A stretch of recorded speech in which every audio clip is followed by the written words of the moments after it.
got a question from Where is in he? the front. I don't know. Down the front. There you go. Did anyone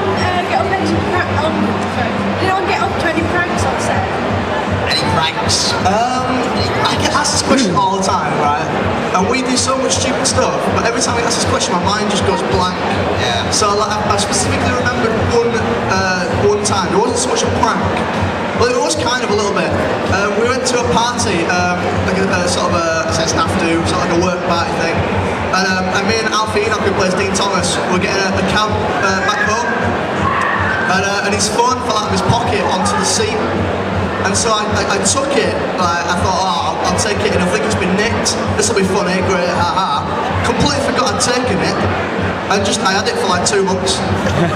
His phone, because he went on holiday, he went on to Brazil to see his family. And I had his phone for 2 months. And then when he came back, I said, are you forgetting something, Alfie? And I showed him the phone.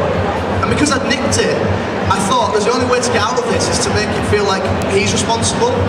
So I said, hey, you left it on the seat. It's a good job I was there, isn't it?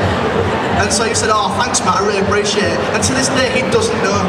He does now. Yeah, please don't put that on the internet. You'll drop this man in it. He doesn't know, alright? Cheers.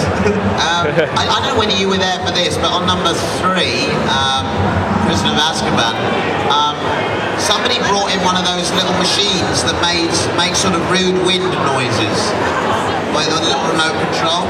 I don't know who had it, whether it was Alfonso's machine, I don't know, but we were doing this scene in the Great Hall, and the camera starts very wide and all the students are sleeping because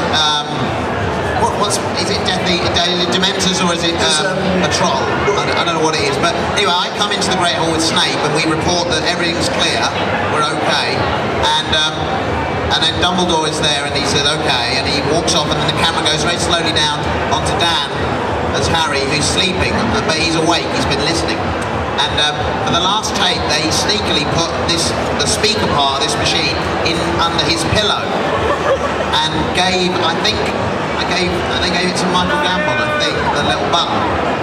And so we did the scene as normal, waited till the camera got right in close on Dan, then he went, let it off, and then Dan very quietly started to snigger, and it was amazing the way the sniggering just spread very slowly amongst these 300 kids laying on the floor. And it was a really funny moment. It was really, really good. Were you there? I was trying to be asleep, but it was difficult. It just spread like a big wave across everybody. It was great. I have a question. Just come in the front. I have a question for this young gentleman here. Hello. Man, can't see. Favourite part of Harry Potter? Is that what you said? Wow, sad. You mean watching the films or being in it? What do you mean? Being in it? What's your favourite part? I mean, just getting to kind of reenact scenes that I've read in the books, because I'm a big fan of the books, and then I'm on set one day and I go, wow, this is this bit of the book, and I'm actually here. And that's really fun for me. I love working in the Great Hall. That's a wonderful place to be. And I like doing magic, spells and stuff. So that's my favourite bit. I think, yeah, it's a similar sort of thing. Just the fact that I don't think, as long as Harry Potter's going, I don't have to grow up just yet. You know, I can still be dressing up, pretending I'm somebody else, firing spells, and just having a laugh, and I get respected for it. I don't know what that's about. People say it's a respectable thing to do, but I think it's just me being a big kid, really. So that's what I enjoy the most. I mean, our next question is from someone dressed in something rather familiar. A Star Wars fan, excellent. No, sorry, Doctor Who, of course, a star. Hi, do you know in the 7th and final one, do you think you get to destroy one of Voldemort's Horcruxes? Because in the book, Neville cuts off the head Nagini, doesn't he? So... It does in the book. Careful what you're saying, Careful what you're saying. We're going to have to wait and see for the movie, I'm afraid. It'll be coming out next July. Yeah, that'll be next July. You've got to wait a whole year. It's a long time, I'm afraid. But it's going to be worth it, I promise you. Alright, we got a question from this lady here. Advice is read the book. It's a bit of a serious question. Have you found over the years of doing movies like this that CGI is slowly taking over actual actor-based roles? Yes. Hang on. Ask again.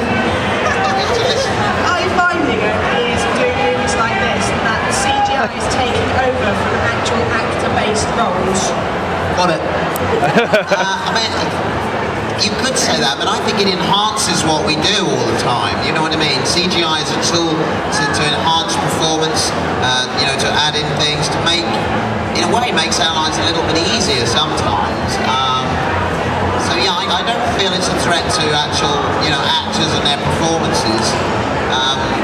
You know, it just enhances it. That's my opinion, certainly. I mean, there was a time, maybe 10 years ago, I started to think, hang on a minute, how long am I going to be actually acting for? You know, but actors on set wearing prosthetics and what have you are still required.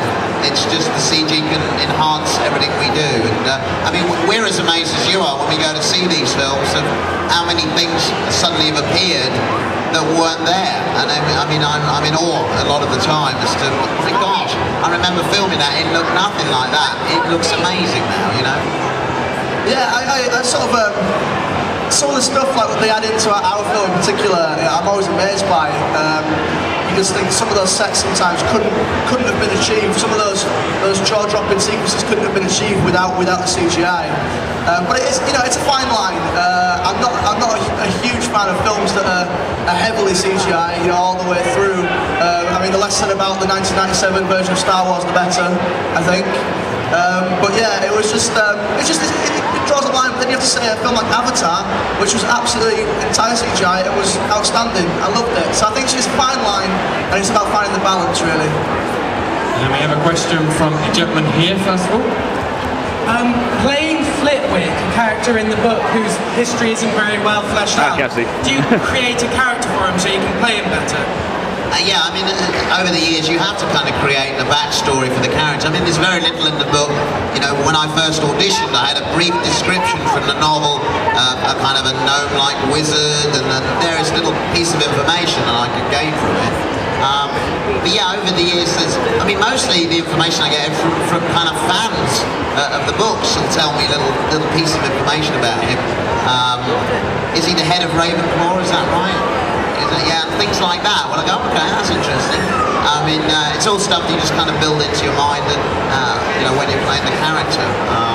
My biggest challenge with the character really was, you know, initially knowing that there were millions of readers out there who have a mental picture of this character, and kind of hoping that you somewhere close to living up to their imagination and their mind's eye of that character. But I'd like to think now that many people read the books and actually picture my version of Flitwick as they're reading. That's what I would hope would have happened. I'm sure. So thank you for the question. Nice one. Okay, we have a question from this lady here as well. If it were possible for you to be an animator, what animals would you want to be? If we could be animals, what would we be? If you were animator. Anime? Animator. Animator? What language are you speaking? A serious black turned into a dog. I've no clue. Oh yes, if we could do that. Yeah. Okay, sorry. Is that right? Am I right? Well done, Matt. You're down with the youth. I'm with it. I'm not. I'm old. So if we could transform to another animal, what would we be?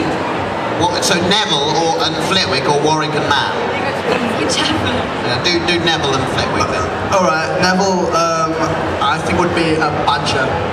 I don't know why, I see him as a little badger, just like sticking his head out, inspecting the situation and going away. That's what I think. Okay, good. I think Professor Flitwick would be a gerbil. Gerbil. He'd get down with a little gerbil. That's pretty good because you sneak around and stuff, and probably get squashed quite a lot as well. But yeah, gerbils are good. What about you? Actually, throw this over to you. I would want to be a wolf, I think. A wolf. She's giving this some thought, you see. We didn't think about it. A wolf is kind of cool. She can eat things and people. Menacing. Quite social. Yeah, I don't think the gerbil and the